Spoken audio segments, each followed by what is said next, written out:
What happened here with that Tej? Tej is an integral part. No, actually, we missed him, and then suddenly I called him.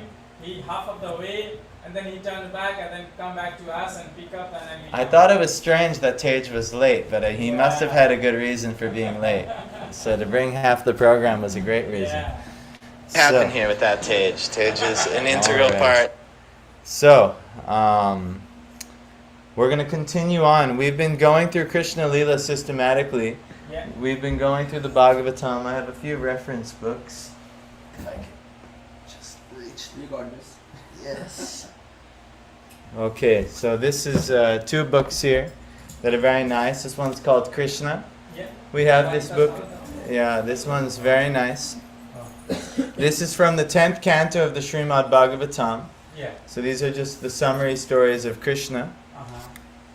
So we're reading from this one, and this is another one called Sri Krishna Samhita, which is another summary of the 10th canto of the Bhagavatam, given by another one of two teachers on the altar. We have Srila Prabhupada giving this Krishna book, and then we have Srila Bhaktivinoda Thakur, who's the second from the right on the bottom row there, who's giving this Sri Krishna Samhita. So both have really valuable insights on Krishna Lila.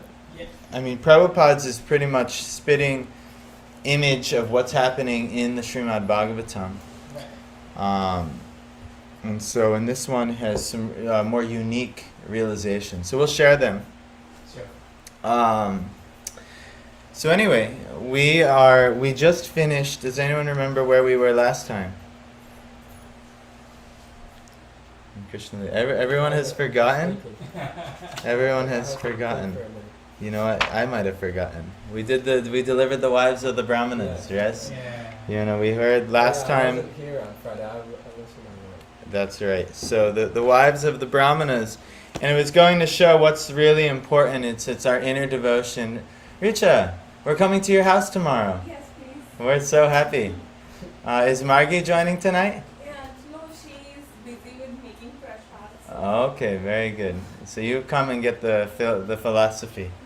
So very good, Richa. Nice to see you. We're talking about Krishna Lila.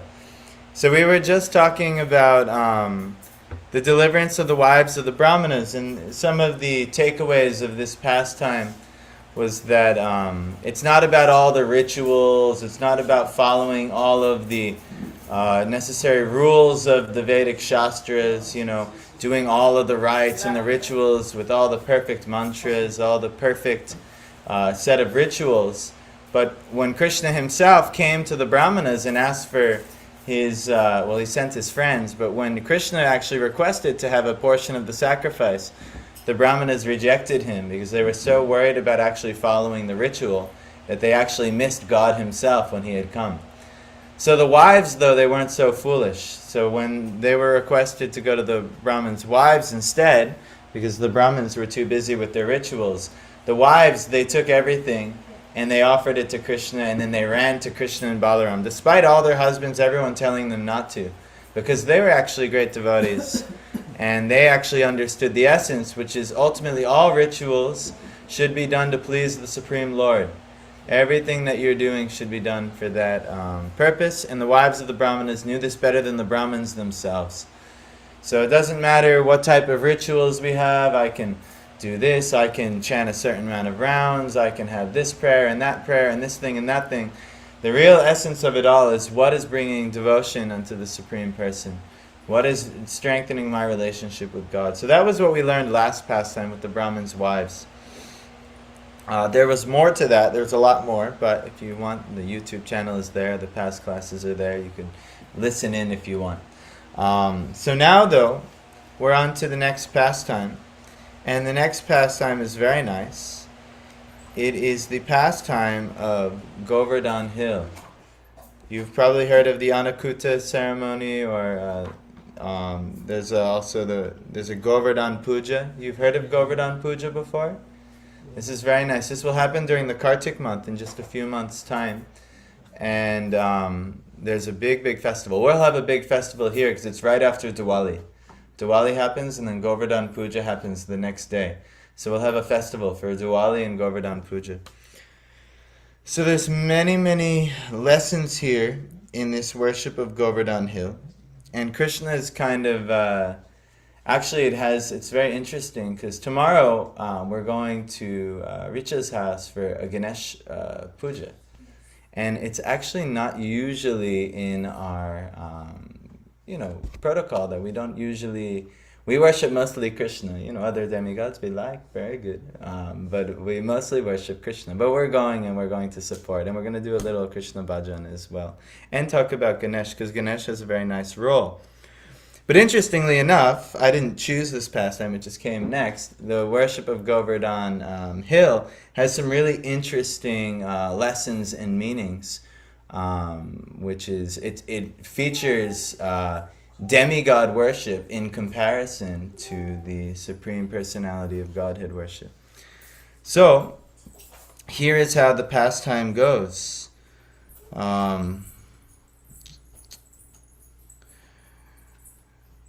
So, everyone in Vrindavan is preparing for a big ceremony. And they're preparing for the ceremony of a great sacrifice, a great yajna to Indra. And it's so nice because Veda culture is so nice. And Krishna, he's confused because everyone is gathering so many things for the articles for the puja and the sacrifice. There are all these food grains, all these flowers, all of this. They're decorating the cows. They're smearing with turmeric. They're doing so many things. So Krishna actually, he says something really nice.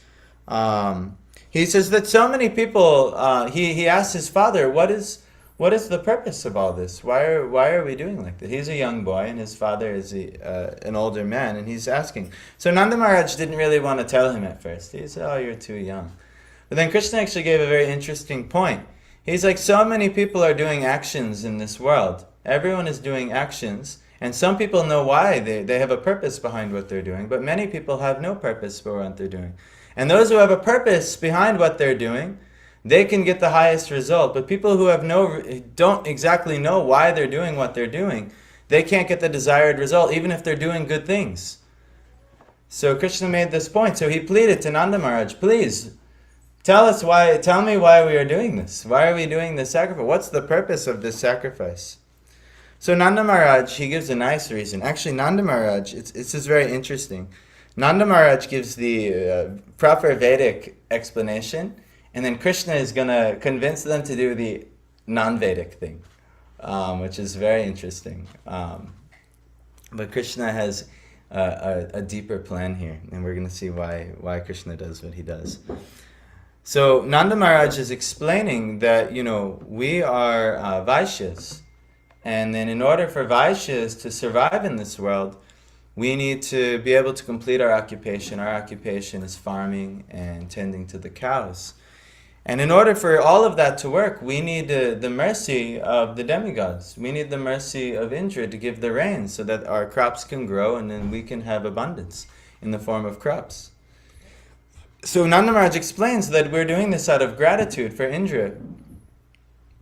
So this is actually very good reason to do what Nanda Maharaj is doing. Very good reason.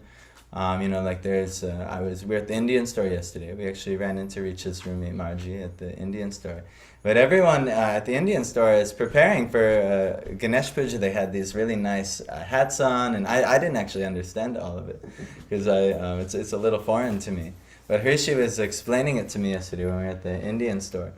But everyone is celebrating and preparing for Ganesh Puja. And why? Because we're grateful for Ganesh. It's for removing our obstacles in our life. There's many obstacles to our spiritual life. Maybe many people aren't so considerate of what's happening in their spiritual life, but they realize that there's obstacles towards them getting their goals in their material life. So they say, Ganesh removes the obstacles. So I'm very grateful to you, Ganesh, because you can remove obstacles, and you have been removing all my obstacles previously. So please continue on as is. So this is very nice, actually. But Krishna wanted to make a point here to Indra. Krishna likes Indra. Indra is considered a devotee. In past incarnations of Vamana, Indra serves Krishna in the form of Vamana very nicely.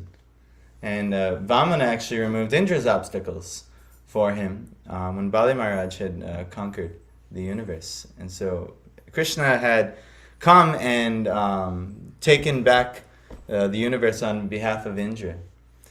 So, he wanted to teach a lesson to Indra though, because sometimes when we are in an important position, we can get very puffed up and think, I'm such an extraordinary personality, and I'm so powerful, and I'm doing many things. I can control many things. So Indra was like this. Indra's the king of the heavenly planets. He's drinking the Somaras. He has all the material opulence.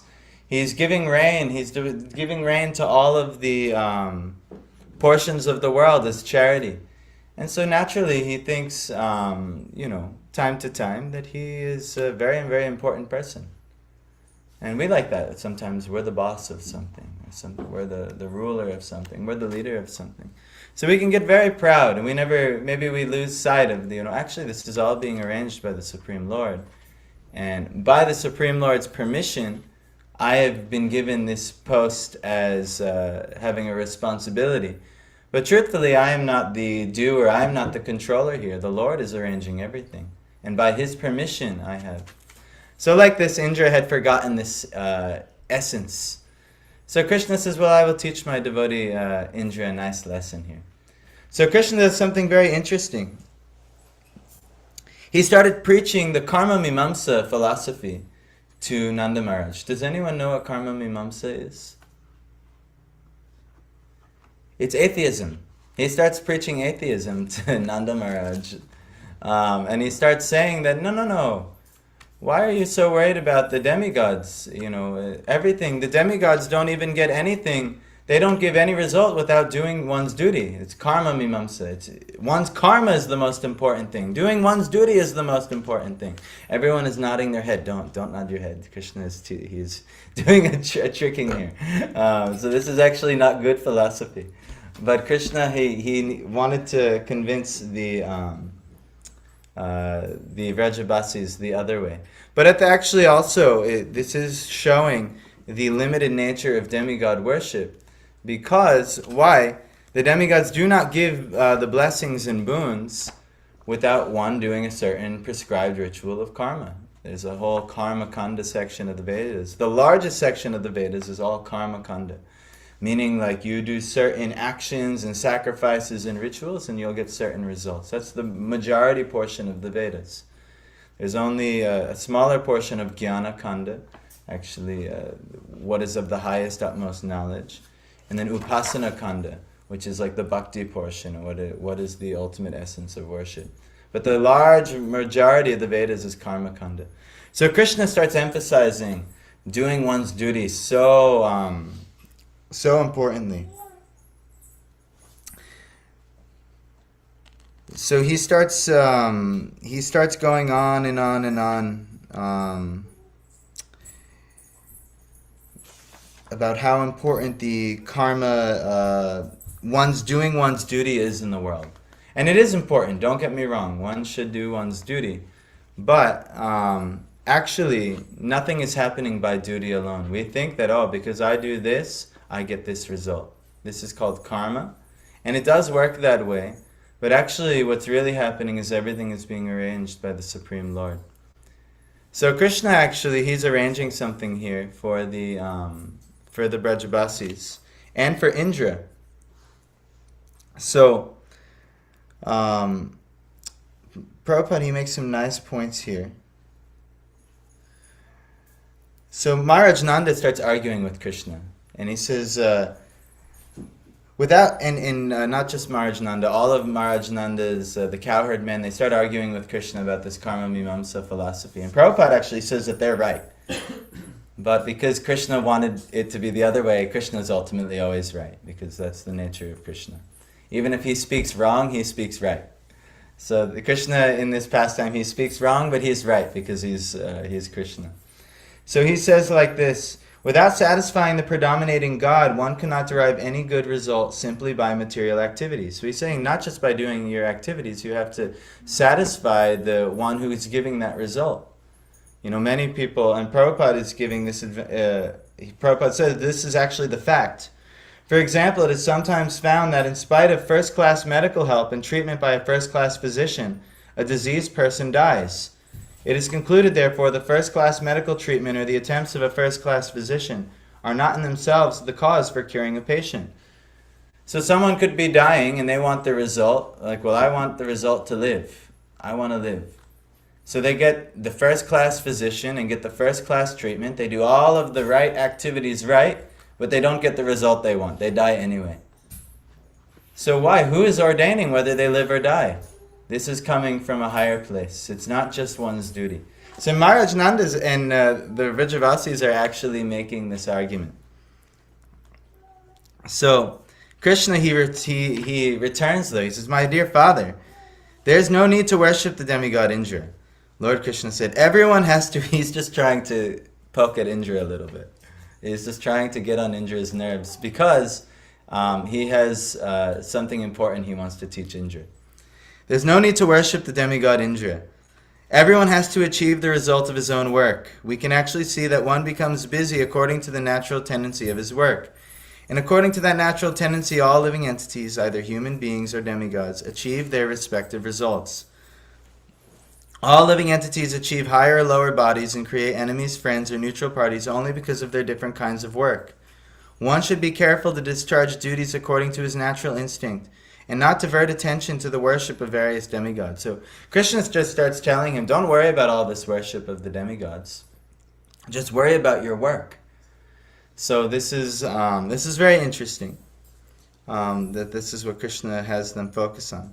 He says, the demigods will be satisfied by proper execution of all duties. He said, this is what will actually satisfy the demigods. So there is no need to worship them. Let us rather perform our prescribed duties very nicely. Actually, one cannot be happy without executing his proper prescribed duty. One who does not therefore properly discharge his prescribed duty is compared with an unchaste woman. This is the comparison Krishna gives. The proper prescribed duty of the Brahmanas is the study of the Vedas. The proper duty of the royal order is the engagement in protecting the citizens. The proper duty of the Vaishya community is agriculture, trade, and protection of the cows. And the proper duty of the Shudras is service to the higher classes. And he's saying we belong to the Vaishya community. So our proper duty is to farm or to trade with agricultural produce, to protect cows or to take to banking.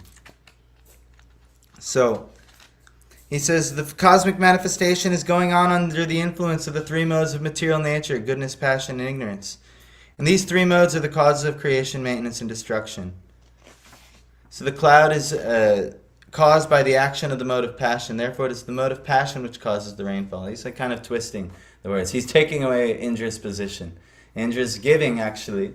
But Krishna is saying, no, this is all done by the modes of nature. And he's not wrong. He's actually organizing all this. All of Indra's activities are being dictated by the modes of nature. But he's saying, do your duty. Do your duty. Don't worry about all the worship to the demigods. So this is Krishna's position here. So Indra is very much not liking this. Anyway, so he says, basically, he's like, even Indra gives rainfall to the ocean. The ocean doesn't even need rainfall, but Indra's even giving the rainfall there. So what is the use of worshipping Indra? He'll give the rain anyway. He gives it to the ocean. No problem. So, he says, our specific relationship is with Govardhan Hill in Vrindavan forest and nothing more. I therefore request you, my dear father, to begin a sacrifice which will satisfy the local brahmanas in Govardhan Hill, and let us have nothing to do with Indra. So Krishna is kind of being a little, he's being naughty, and he's disrespecting Indra. But he has a higher purpose, because he actually wants to help Indra. A lot of times you'll see this, especially like with a guru-disciple relationship. Even though the disciple is doing so many nice things, the guru will start neglecting the disciple, because maybe the disciple gets a little puffed up. And the disciple thinks, oh, I'm doing so much things. I'm doing just like this. So Indra is like this. He's doing so many wonderful things. He's doing his duty. But he gets very puffed up with him doing his duty. Now he thinks he rules the heavenly worlds. He does this and that. And he thinks that he's so powerful. And even though he knows that he has a Lord, he worships his Lord. But sometimes he forgets the importance. So Indra did this. So Krishna says, us, forget Indra. We have to worship Govardhan Hill in the Vrindavan forest. So let's do all of our puja for that instead. Don't worry about Indra. He's giving water to everyone anyway. So Nanda Maharaj says, we'll do a Govardhan puja, no problem. But after, we've already prepared all this for Indra. And Krishna said, this will take so long to get all these things. You might as well use these things now for the more important thing, Govardhan Hill and the Brahmanas. They sustain our existence. So they were appreciating the land from which growing all their food, and the Brahmanas, the culture of the Brahmanas, who are instructing them in getting all of their prosperity. So Krishna told them to worship them. This is a lesson for all of us. We should be very grateful for the natural resources from which we're getting all of our food grains and our agriculture. We should be very grateful for the Brahmins and the Brahmin culture. We should emphasize Brahmin culture. We are here at Mantra Central trying to emphasize Brahmin culture, even though I was definitely not born of a Brahmin type of caste. Actually, Prabhupada has arranged that this movement is to create Brahmanas, an actual bona fide Brahmana, which does not really exist much anymore in Kali Yuga. In Kali Yuga, even though one is born Brahmana, you may not, it's likely actually now that they do not act as if they are Brahmana. They will eat meat, they will do many things that are non-Brahminical. But that's not necessarily their fault. It's what Kali Yuga is. It's meant to happen. In Kali Yuga, everything is meant to degrade. So anyway, but Krishna, he recommends worshipping Brahmin culture. So we should also worship Brahmin culture. And Prabhupada has actually created a movement where he wanted to revitalize Brahmin culture and bring Brahmin culture back. So actually we're here trying to act on behalf of Srila Prabhupada. This is what Brahmin culture is. They study the Vedas and then they share the Vedic wisdom. So we're trying to do it right now. This is what Brahmin culture is to share Vedic wisdom with others instead of sitting at the end of the night and watching movies or Netflix or things like this. Richa, what is the thing that all the kids do? Netflix? What is the popular thing? Netflix and chill. Netflix and chill. Okay, I see. Okay. But this is not Brahmin culture. Brahmin culture is Krishna Katha and chill. Yeah, this is Brahmin culture. Speaking of higher subject matters and chill. Like this. So we're doing like that here. This is the revitalization of Brahmin culture. So naturally, they prepared all the things they were going to do for Indra's sacrifice, and they said, okay, Krishna is very charming, and he's presented all these arguments. And now I'm convinced, okay, we should appreciate the Brahmins and Govardhan Hill. So okay, everyone, let's use all this for Govardhan Hill instead. So they all started doing parikram of Govardhan Hill. Parikram is like circumambulating Govardhan Hill. And they started worshipping Govardhan Hill, the puja, all the sacrifices now going to Govardhan Hill, all of the yajna is now directed at Govardhan Hill. And then something wonderful happens. This gigantic form, actually it's Krishna's form, because he's very pleased with Govardhan Hill, and he actually, it's said that Govardhan Hill is a form of Krishna. So actually in Govardhan Hill is shrinking, by the way. Have you ever been to Govardhan Hill? Has anyone been to Govardhan Hill in this room? Just my wife? It's very nice. Govardhan is very beautiful. But it's shrinking in size. Why? Because Krishna said that he is Govardhan Hill. So now everyone is taking the pebbles of Govardhan Hill and then they take them to their home and then they worship them in the home. But this is actually causing Govardhan Hill to shrink more and more and more and more and more. And Govardhan Hill was so tall during Krishna's time. But now if you go to Govardhan, it's flattening more. It's a giant mountain, very long mountain. But it once was very high. Now it's plateaued and it's less and less. And within a couple hundred years, it might disappear altogether, actually, believe it or not. It's possible. Let's see if... They were just saying 50 years. If you shrink 100, we're just 50 years. So by the next generation. So it might be like the Saraswati River.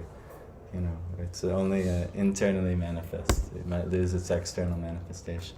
He based it off the estimation of Bhagavatam, how much it shrinks each year. He said by that formula. Yes, and it said that this is Kali Yuga. Everything will become more and more degraded. Even this wonderful pastime of worshipping Govardhan Hill, it will be less and less prominent. We're fortunate that we can still see a remnant of Govardhan. So you should go in the next 50 years, or you might not ever see it again. So anyway, so Govardhan Hill is worshipped in this big, beautiful form of Govardhan. Had come before the Vrajabasis, and they're all like marveling at this giant form of the Supreme Lord, and they assumed it to be the deity of Govardhan had appeared, and he started taking all of their offerings and eating it. So now the Vrajabasis are ecstatic, because usually when you do worship and things like that, it's rare that a demigod will actually come forward and begin to eat the offerings that you're presenting. You know, this used to happen in the ancient yagyas, but nowadays it's only a very rare circumstance where something like this would happen. So the Vrajabasis are all ecstatic that Govardhan is now taking their offering, and it's actually a form of Krishna. Krishna had manifested two forms: his beautiful little Krishna form that everyone was appreciating in Vrindavan, and then his Govardhan form to accept the sacrifice of the Vrajabasis for listening to him. So like this, they all do, and they're all ecstatic, and they're worshipping Govardhan, and he's accepting, he's eating all their offerings and blessing them profusely, and they're very, very happy with their new puja. But you know who is not happy? Indra. Indra is not happy. Indra is saying, who is this talkative child, Krishna? He is speaking so many things with so much arrogance and so much confidence, and he has diverted worship away from me. Me, the King of Heaven. Me. Sometimes we can get like this. If someone ever insults us, we're like, do they know who they've insulted? Me? Me? Do they know how important I am? This is the pride. This is the pride that we have. Me? So Indra is like this. How could they insult me? I'm giving all these things to them. Fine, if they think I'm so liberal with the rain and I give it to just anyone, they can have so much rain. So he has some minions. He has some, you could say, portions of his demigod power servants. And he ordered the Samvartaka clouds. Does anyone know what the Samvartaka clouds are? They're the clouds that are arranged at the time of annihilation. At the time of annihilation, when they're ready to destroy the universe, that's when the Samvartaka clouds come out. So when something needs to be destroyed, you send the Samvartaka clouds and pour so much rain, it just floods everything. Like the great flood? What? Yes. Maybe in the great flood of the Bible. There's many great floods in the Vedas as well with the Matsya avatar. So the Samvartaka clouds, they come time to time. So Indra hired them just for this occasion. And he says, drown Vrindavan. And I will come behind on Airavata. His lord, Airavat. Airavata. Wait, how do you Airavat. Airavat. So I'll come behind on Airavat, and I will, I will also add the lightning and everything like this, and because the Samvartaka was a little hesitant, they're like, I don't know, this Krishna, look what they have done with the Govardhan. Govardhan has revealed this big form, so they were a little nervous. But Krishna said, no. This, in comparison to me, they should know who they're messing with. So, come on in. Oh, Priti. Jai. Come on in. So, very good. So now, Indra is, he's very angry, and he's sending the Samvartaka clouds. And now,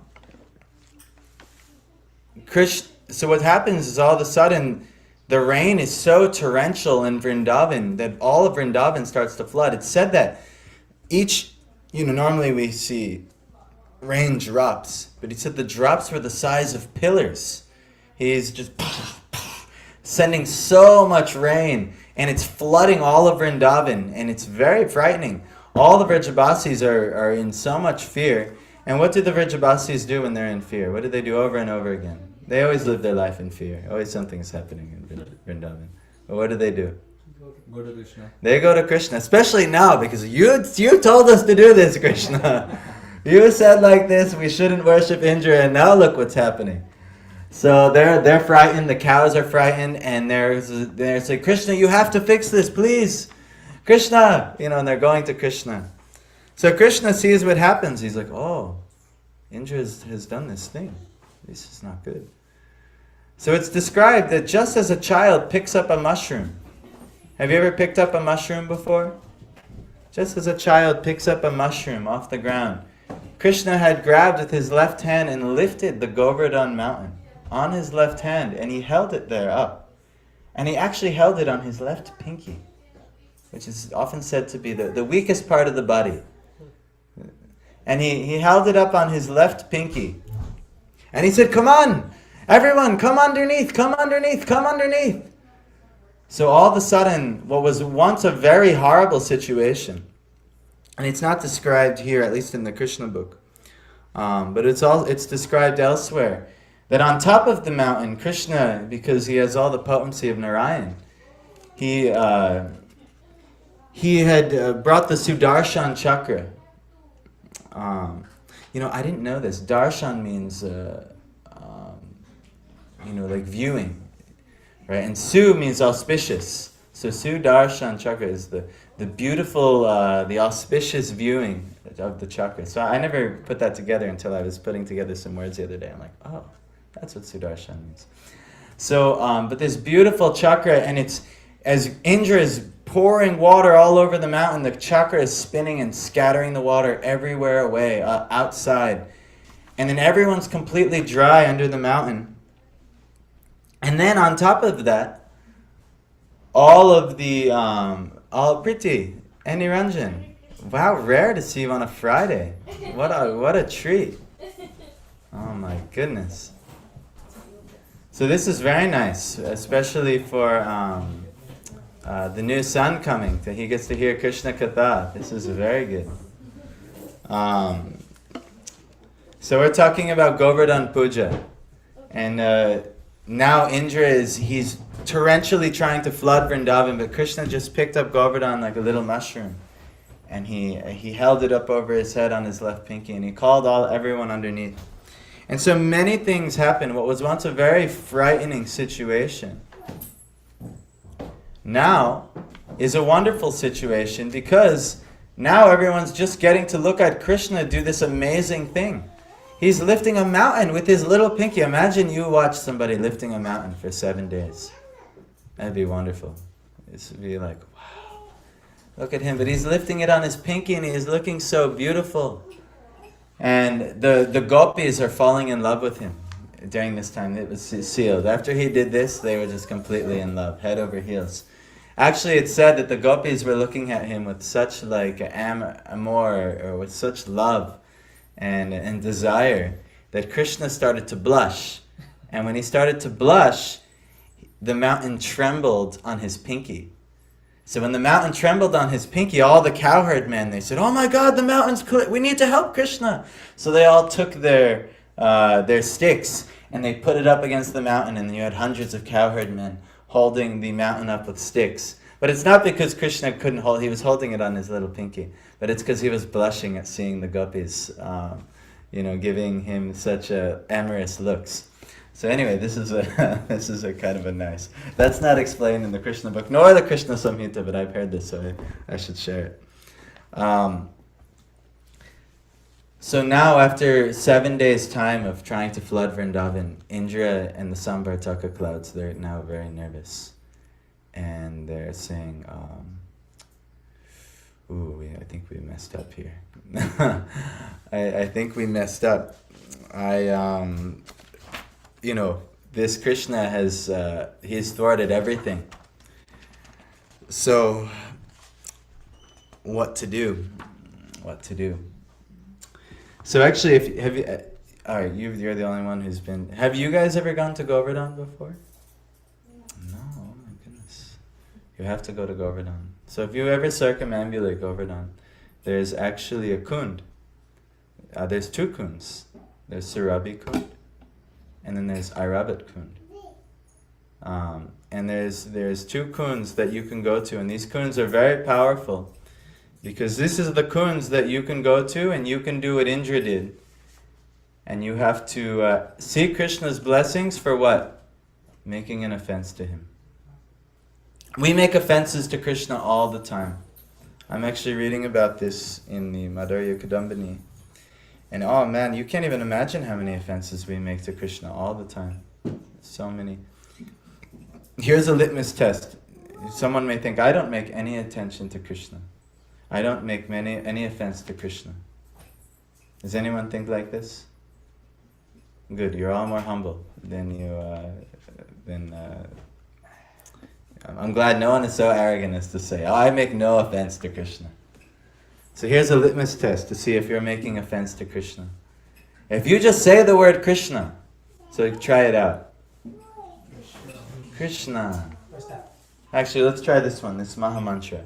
All together. Hare Krishna, Hare Krishna, Krishna Krishna, Hare Hare. Hare Rama, Hare Rama, Rama Rama, Hare Hare. So does anyone feel that tears have flowed from the eyes and they've found divine ecstasy in calling that holy name right there? Wow, some of you are nodding, yes, very good. Maybe you're not making offenses to Krishna. But unless tears have welled from the eyes and ecstasy has arisen from within, then we're still making some offense with how we're presenting ourselves to Krishna. So this is how deep it goes. It's very, very... actually, all the living entities in this material world are here because by nature, we are offensive to God to some degree or another. This is the nature. We are offensive to God. In some way, we're selfish and we're only in it for our own pleasure. And we are forgetting about... we're not grateful to the Supreme Lord. Just how the Vrajabasis, they were grateful to Indra, but Krishna was going to teach them and to teach Indra. Indra forgot his gratitude to where he gets his power. And similarly, we are like Indra. We think we're the Lord of my house. I'm the Lord of this position at work. I'm the Lord of my business. I'm the Lord of this. I'm the Lord of that. But actually, who is giving all this thing? We have to be grateful. So this is the gratitude. And actually, there's some offense to God. So now Indra has realized, I have been an offense. Actually, such an offense too. Not even the great demons tried to kill all of Krishna's friends and family members. Not even the great demons. Even when the great demons, they came to Vrindavan, they tried to just kill Krishna for the most part. But Indra tried to kill all of Krishna's friends, all of his family members, all of his dear devotees. How big of an offense do you think that is? It's a very big offense. If you tried to kill all of my friends and families, I don't know how I would forgive you. I would be very angry with you. I don't know how. So Indra he's realizing I'm in very deep trouble. This Krishna just very like a little child just stopped my strongest assault with my weapons, thunder and lightning and torrential rains. I'm in very deep trouble. So he thought, well, Krishna, he likes the cows. He likes herding the cows. So in heaven, Indra has a cow that fulfills all desires, actually. She's a Kamadhenu, and she's the leader of the Kamadhenus. Do you know her name? Sarabhi. So, and that's why this is called Sarabhi Kund, that we go. And so Sarabhi, she's like a heavenly cow. And she says, Indra pleads to her, you have to come with me. I have made a really great offense. And Krishna likes cows, so he will. If you plea on my behalf, he will have a better chance of forgiving me. So he sends Surabhi first to Indra. And then he gets Airavat. And Airavat, he actually collects a bunch of water, and Indra is wanting to do an abhishek of Krishna. Do you know an abhishek? Like a ceremonial bathing. So he wants to worship Krishna and bathe him. And so he gets Surabhi to bathe him in milk, and then he gets Airavat to give waters and bathe him. So Indra, but still Krishna is indifferent. He's not saying anything to Indra. He is not saying anything to him. So Indra is very nervous. And so Indra starts composing all of these prayers, all of these wonderful prayers by Indra. Let me see if I can find any.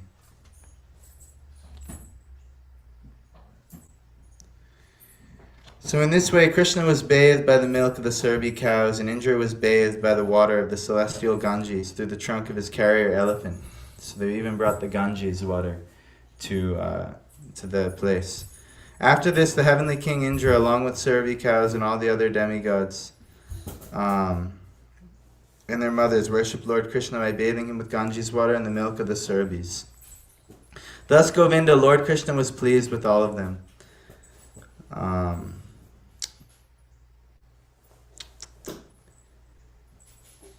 And he said, I don't think he said anything actually. He was just pleased and he gave them permission to go. But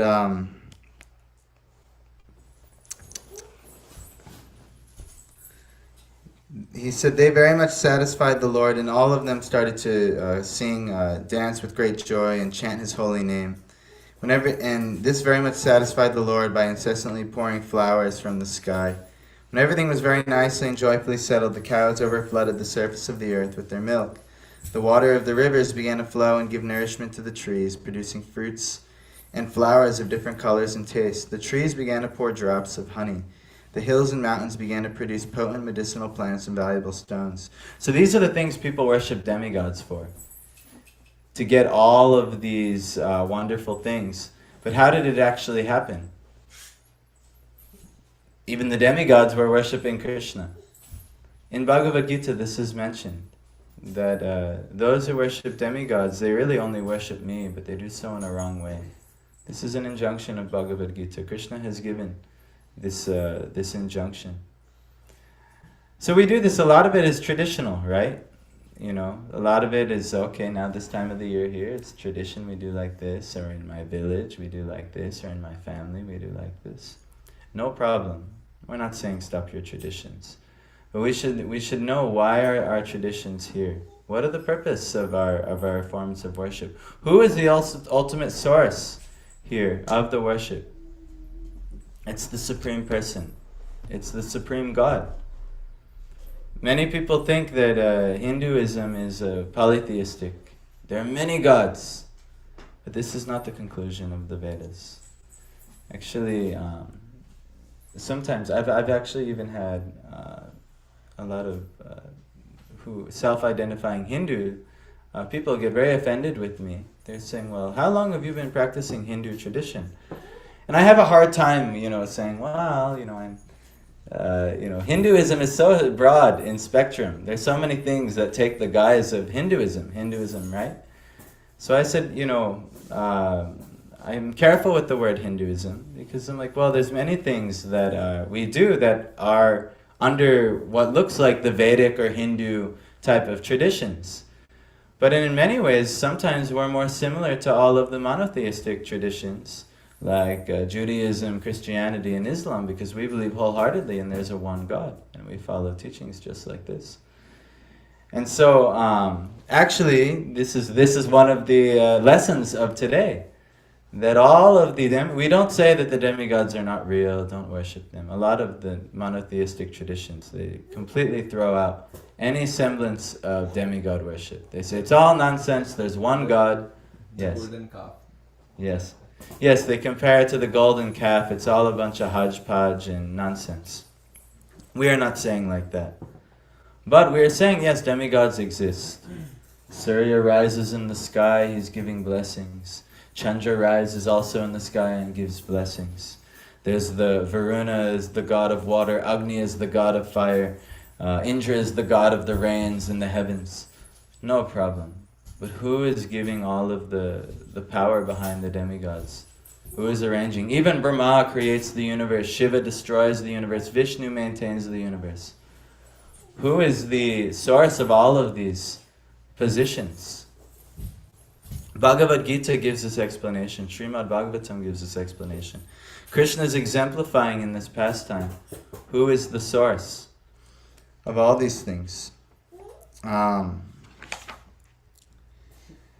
So, we're going to go with some of the realizations of Bhaktivinoda Thakur now about this pastime. But this is what we should also do. Also, Indra, he did something very good. When he realized that he offended God, when he offended Krishna, and that his master was now offended, he did something very nice. He decided, I should worship him and do my best to worship him and rectify my offenses. So this is also what we should do. Also, when you go to Surabhi-kund, you will go one day. This is what everyone does at Surabhi-kund. You pray to the Supreme Lord for forgiveness of all of the offenses you've made to him, all of the times that you've neglected him in his position in life, and all of the times that you've tried to rely on other things, like our karma, our duties, or maybe we worship the demigods, and instead of, actually understanding, where is all of this going? Where is all this coming from? And it's the Supreme Lord. So, maybe some evidence has to be there. Maybe not does everyone accept Krishna as the Supreme Personality of Godhead? It's okay if you don't, because it may not be, it's not like necessarily like popular understanding in the Vedas, I heard many people tell me, like, oh, well, I like all gods. All gods are good. They're all equal. Well, they're all important, not all equal. But yes, this is good. All gods are good. I like that part. But at the same time, it's not anything and everything is equal. I'll give you an example. We've created. We didn't do it. Krishna has created, but my wife has made a nice feast for everyone. Is everyone excited to have a nice feast after the program today? Yes. But if all is equal, don't worry, who cares? Why would you eat the feast? You can have, instead, you can go to the bathroom instead and you can find something to eat in there. No one would do such a thing, right? Yeah. So like that, not all gods are equal. Not everything is equal.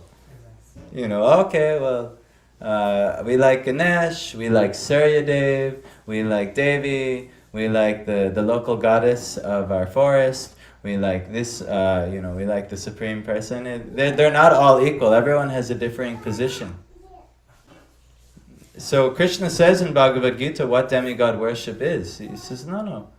This is actually just worship of me, but just in an indirect, or he actually says in a wrong way, So we should understand, we should not focus our worship exclusively without thought of the Supreme Person. We should see from which all sources lead.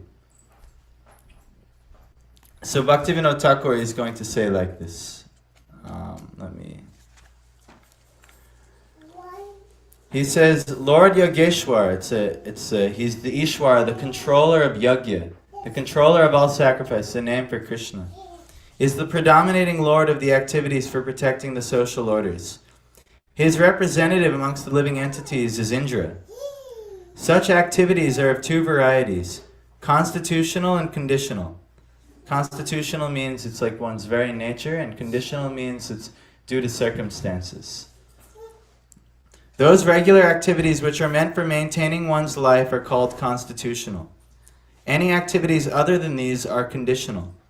If we consider, we can understand that all fruitive activities fall under the category of either constitutional or conditional. So that which sustains your life, this is constitutional.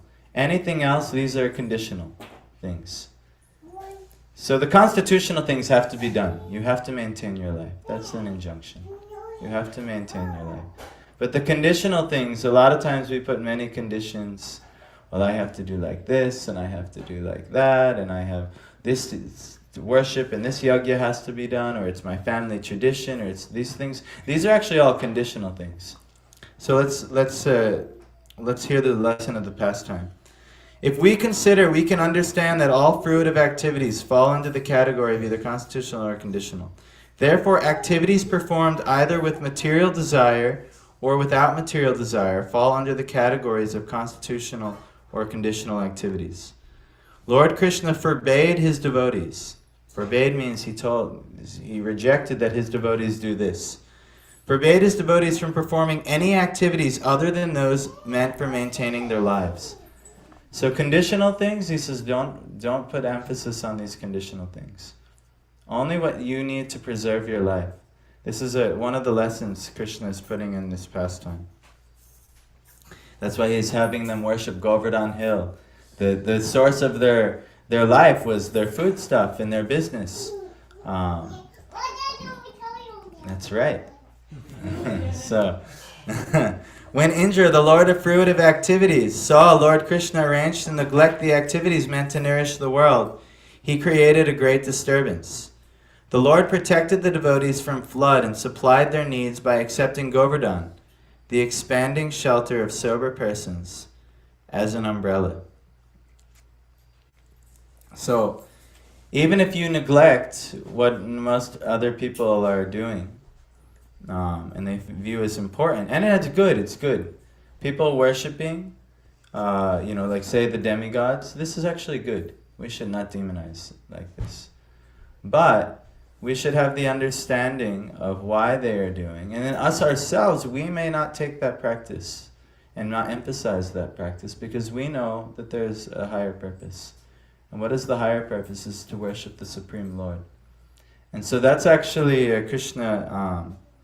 So even if the demigod tries to turn on you and punish you for not worshipping him, like Indra, Krishna will protect you. And if you're sober and you're doing it for that intention, not as an offense to the demigod, but as homage, worship of the Supreme Lord, you'll always be protected. No demigod can touch us in our devotional life. No demigod can disturb us if we're really getting the blessings of Krishna.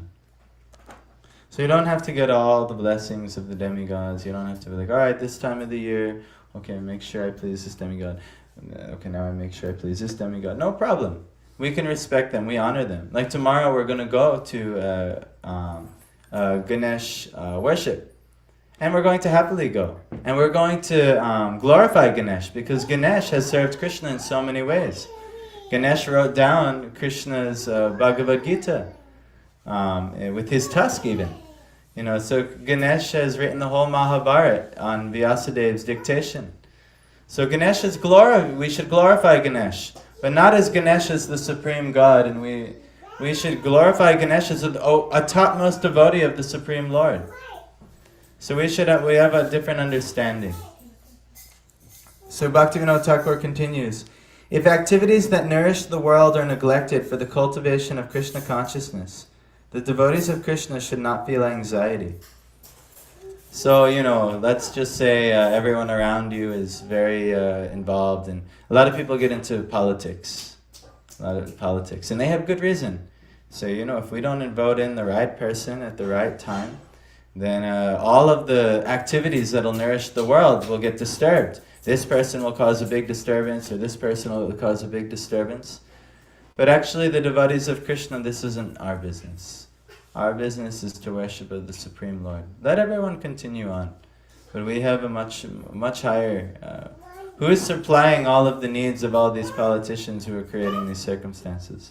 And I'll give you guys a hint. We're in America, and I know so many of you guys are maybe a little newer to America than, say, I am. But all these politicians, there's no hope in any of them for our well-being. So don't worry about these things. You worry about your devotion to Krishna, like this. So Prabhupada Bhaktivinoda Thakur says, he concludes, no one can destroy one whom Krishna wants to protect. The strength of regulations cannot influence such persons. So even if you don't follow all the rules and regulations of the Shastras, all the rituals that are recommended, your devotion to Krishna, if Krishna favors you, you're untouchable actually. Not even Indra could destroy you with all his might and power. What to speak of the bondage of regulations? Nothing other than the bondage of love for the Lord can bind the devotees. So you're not bound to have to follow all of the rules and regulations of the Vedas. This is for the common folk, that they have to follow so many rules lest they be punished by the Lord's karmic system. Karma does punish everyone. But once you develop love for the Lord, He frees you from karma. You're not bound by karma anymore. You don't have to give so many pujas, you don't have to give so much dan on this day, you don't have to do this tradition or this ritual and this. Just your love alone will bind the Lord. So these are the things that should be learned from this pastime. Some of the things. And he says one more thing here. The 13th obstacle for the Vaishnavas is the worship of minor demigods such as Indra with a desire for fruitive results, even after becoming situated in the process of devotional service. So if you've been situated in the process of bhakti, of devotion unto the Supreme Lord, worshipping the demigods for fruitive results, this is actually will become an obstacle to you. So don't let the, like I said, even tomorrow. Is tomorrow Ganesh Chaturthi, right? Tomorrow is Ganesh Chaturthi. We're not here to disrespect Ganesh. We love Ganesh. We're here to love Ganesh. But how do we love Ganesh? How do we respect Ganesh? He is a servant of the Supreme Lord, and we should see him in that position and worship him in that position. Like for instance, Ganesh himself likes to worship Lord Nrsimhadev. This is his deity of focus, I believe. I'll do a little bit more research tomorrow before I speak on this. But, so similarly, a great devotee, they like to give credit where credit is due. A great person does this. So let's just say you worship some, a lot of times an athlete will do something wonderful.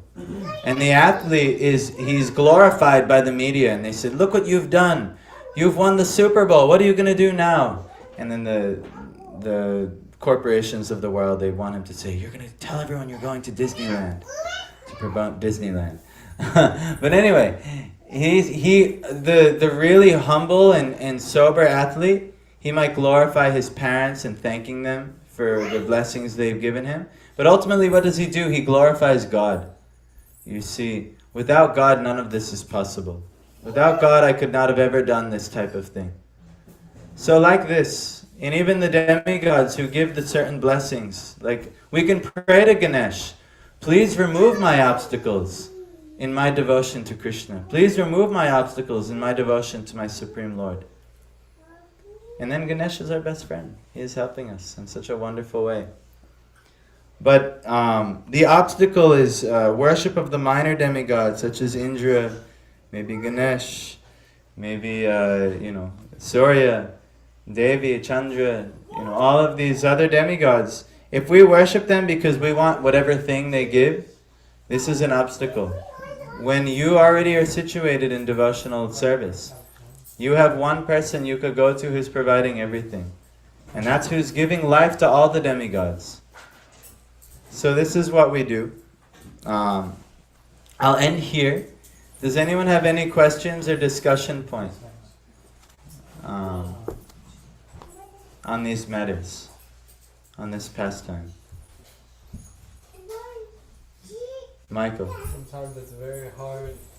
Like for example, when we went to the Jnana Yoga Center, that young boy that we were speaking with, sometimes it's so hard to speak on have a proper discussion with someone that's so focused on all the Vedas or all the demigods, saying well, why would we throw away these other scriptures that are talking about these guys, So it's just it's very hard sometimes to have a proper discussion, and when people are so focused in that mindset of getting different benefits from different gods, or focusing on. Sure. Well, you have to meet people with where they're at, and these scriptures are wonderful for actually people with where they're at, because the fact that that people, they might have no really devotion to the Supreme Godhead, but because they have some understanding of performing activities in worship, that actually these scriptures are wonderful, and they should be glorified. Actually, there's a great offense to the holy name called Shruti Shastra Nindana. And that's blaspheming the Vedic literatures. Or literatures in pursuance of the Vedic version. So if we should not blaspheme these, this isn't glorifying Krishna, this is a nonsense scripture. No, we shouldn't do like this. Yes, maybe we can try and guide them, like, well, it says in Bhagavad Gita that even worship of all the minor demigods is really worship of me, but it's in an indirect way. We can try and guide them towards the highest thing, but if they don't want to go, you glorify what they do anyway, no problem. We cannot be attached to the results in saying, well, Niranjan over there, he really likes to worship, I don't know, Bhadrakali. And so Niranjan is a big, huge Bhadrakali worshipper. Maybe, is this true, Priti? No. So if Niranjan is worshipping Bhadrakali so heavily, and we have to let Niranjan worship Bhadrakali, and we pray that, okay, I hope Bhadrakali, she can bring Niranjan closer to Sri Krishna. Just like this. Just like the Christians, they do this for us all the time. They see we worship Krishna, and we tell them that Krishna is God. It's the same God Jesus is worshipping too. So that at the end, they give up and they say, you know what? Let me pray to you. And then they'll pray to you, I hope that your worship of the Lord brings you closer to Jesus. And I said, yes, this is very good. And then, so just like this, we should do the same. So that let everyone's worship of whatever demigod that they're doing, bring them closer to Krishna. Because actually, they're all servants of Krishna. You don't get the post of a demigod unless you're a servant of Krishna to some degree. Now, that being said, the demigods cannot give anything eternal. Does anyone notice this? What do you pray to the demigods for? Material benefits. You pray to the demigods for non-eternal things. You pray to Lakshmi, you get some wealth. You pray to Ganesh, he removes your obstacles in your career or your finance or whatever's going on here. You pray to Surya, you get good health. You pray to Devi, you get a good husband. You pray to Shiva, you get a certain material benefits and things like this too. But they're not giving eternal things. Only Vishnu and the source of Vishnu's, which is said in Bhagavatam to be Krishna, is actually giving the eternal benefit. So this is the devotee. Once we develop bhakti unto the Supreme Lord, we do only that. We focus only exclusively on this. But that doesn't mean we blaspheme what other people are doing. It's not like we'll go tomorrow to reach us home, where many people there are going to worship Ganesh. And it's good. We should glorify Ganesh. We should glorify their worship. We should not say, okay, well now you guys are worshipping Ganesh. You should not do like this. You should only worship Krishna. No, this is not proper actually. And it's actually an offense. This is an offense to the holy name. And it's an offense to Krishna to blaspheme. But to Krishna's pure devotees, Krishna will arrange circumstances to reveal to them this truth. Like he did to the Vrajabasis. They were doing no wrong in worshipping Indra. And then Krishna actually convinced them to take to an atheistic philosophy really quickly. And then ultimately he had them worship Govardhan Hill. But ultimately, it was to prove Krishna's supremacy. And he wanted them to focus on the supreme rather than on a minor thing, which is the demigod worship. Also for material prosperity. Material prosperity can never give us anything. We can't pray to this person and we hope we get wealth, or we pray to this person, we hope we get a good relationship. We pray to this demigod. These things are not actually important. What's ultimately important is whether we have a loving relationship with the Supreme. That's Krishna. Or different variations that were Vaishnavas, Vaishnava worship, Vishnu worship, the Supreme Lord. But we don't have no harm. We respect Lord Shiva as the topmost of Vishnu's devotees. We respect Surya as a great devotee of the Lord. Actually an expansion of Narayan. There's so many, the demigods are all different expansions. If you actually ever read the Brahma Samhita, it's actually, it gives the position of all the demigods and how in their relation and service to Krishna. So this is good. So don't worry about necessarily convincing everyone. If somebody is stuck in their certain line of thinking, you just appreciate them. Appreciate what they're doing. And try and encourage them in whatever small way towards which is their best benefit. And Krishna will do the rest. Any other questions before we do a bhajan? Parth, Is loudly. demigod is a position or like it's some particular position given to a particular personality every uh, Yes. life cycle? Yes. So, like for instance, Indra is not. He wasn't like born at the beginning of the universe, and he is the original Indra. Now, Indra is a position. So there's only one king. Like just like in the United States, the president is a position, and that position changes every term limits. So every Manvantara, there's so many changes of 14 Manus. Then the positions of the demigods will change. There will be certain positions don't have changes often, like Shiva, Brahma, and Vishnu. They are unified in one whole universal creation. That's one. They will keep that position. But the lower demigods, even like the sun god, the Indra, the ruler of the heavenly kingdom, the ruler of the moon planet, they'll actually all change. So it's there's like certain term limits to every demigod post. But only the guna avatars, they get to keep their position throughout a whole. But they'll lose their position with the destruction of the universe, and then whatever position they have to take in the next. Creation, we'll see, but like that. So every demigod has a different term limit to their position, so to say. Like in the Senate, your term limit is 2 years, but the president has a 4-year term limit. And, like say the prime minister of this country, they might have a longer term limit. So it depends on the position. Go on. Even Vishnu is an expansion of Krishna. Like so, it's called a position or it's. You could say it like that, but it's not there's difference between Jiva Tattva and Vishnu Tattva.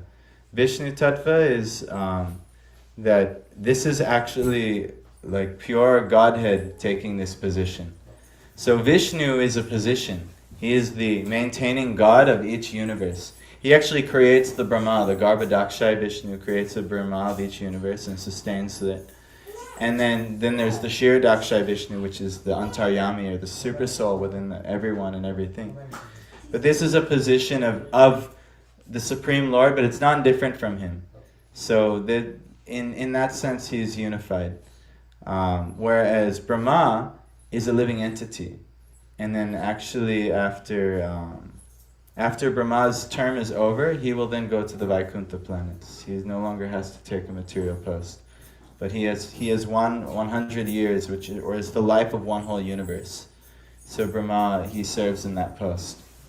Shiva is a little bit different. Shiva is, he's transcendental to the material world, but he is not quite of the pure, unadulterated spiritual world. He's Vishnu Tattva, who touches the modes of nature. And upon touching, just like when milk touches acid, it turns to curd or yogurt.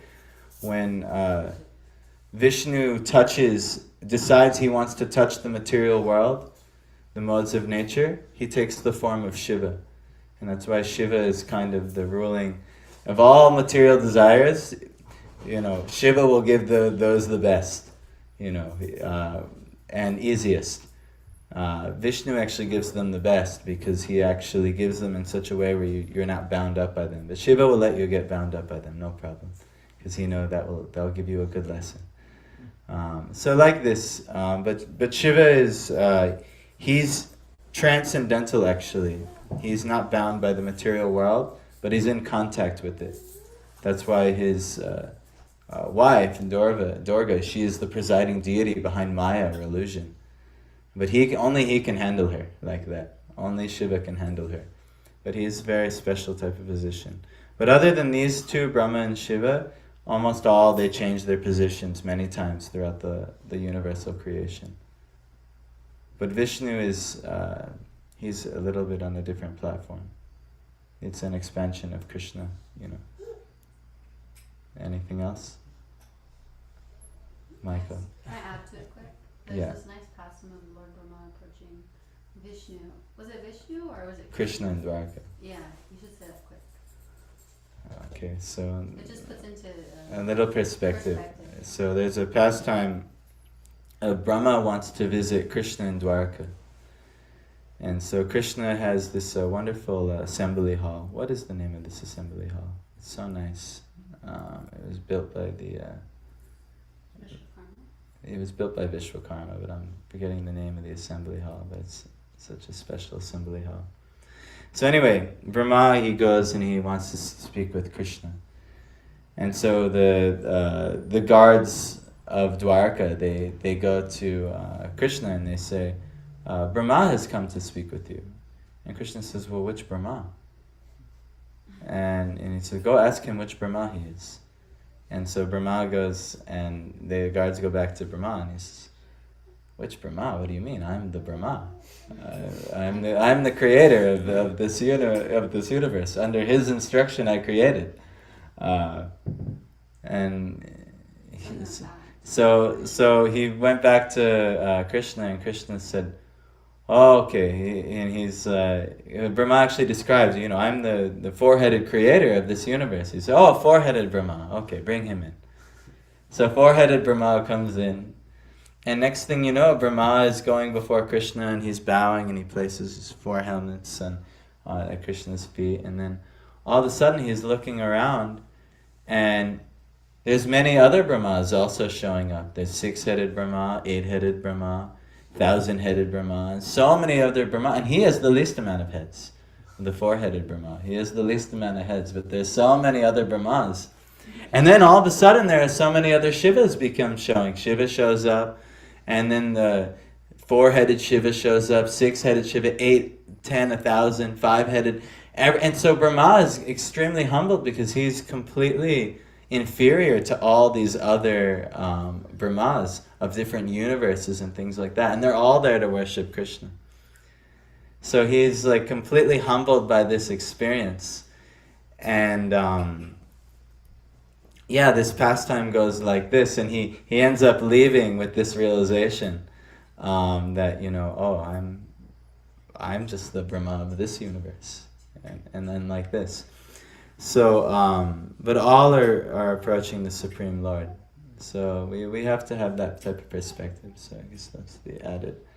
So that means the principle is Krishna and Brahmas. What's that? The principle of every god's what do you call that?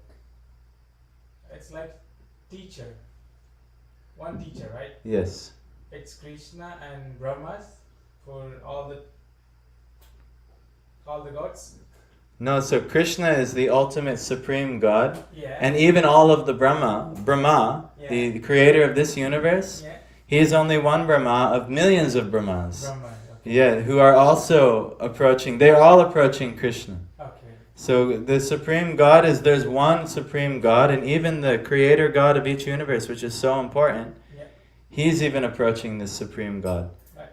So this is kind of one of the lessons of the pastime today. Is all these other worship of other gods, we should understand, one, maybe this isn't necessarily the most important form of worship that we could do. But two, we should understand where they derive their power, and the thing we're praying to them for, where is it ultimately coming from? Yeah. So it's like, for instance, you might have a nice well in your backyard. Yeah. And the well maybe doesn't give that much water, but if you work hard at drawing the water, you can get some water. But no problem. But all of a sudden, someone tells you, my friend, right next to your house is a beautiful creek that gives you so much water. And it can give the water to the well, and it actually provides the well with this water. And you say, no, I only want to worship, I only want to get water from this little well. Okay, no problem, you'll still get some water. But if you just went to the flowing creek right there, you could have the source of the water. Yeah, so you go to the source. It's a much more efficient and much better arrangement for you. So this is the kind of the purpose of this pastime, to go to the source from which all the blessings and benefits of life come. So we must stop here. We're going to do a quick bhajan. Quick question. Oh, okay, Michael, what is it? Where was Radharani during this pastime? Was she with the gopis? Yes, she was with the gopis, and she was the one who made Krishna blush. I heard that before, but you said only the gopis. Yeah, well, it was all the gopis, but it was Radharani especially is the one who made Krishna tremble. Because I heard it from Yes, so that's the one. So okay, this is very nice. But we'll talk more about Radharani. Oh, it's Radharani's appearance day on next Wednesday. So please come on this day. Very important day. Actually, there's more mercy on this day than even on Janmashtami. So and Janmashtami you get 200 billion times more benefit than an ordinary day. So now if you come on Radhastami, I think it's even 10 times more benefit than on Janmashtami. So Radhastami is so important. So please come next Wednesday. It's very important. We're not going to stay up all night like we did Janmashtami, but we will do from 6 to 9 p.m. We'll have a nice program next Wednesday. So please come and tell your friends. So thank you for reminding me about Radharani, Michael. Okay. You can't ever forget the most important. Yes. Personality. Even more so than Krishna. I'm going to get my phone for the bottle. Yes. Okay, I'm going to end here on the live. Thank you for joining us. This was very nice. And then we'll do the bhajan. If you could maybe coordinate with Richa, you could send Gauranga Bolite Habe to the group chat, and then we can share this bhajan with you guys. We'll chant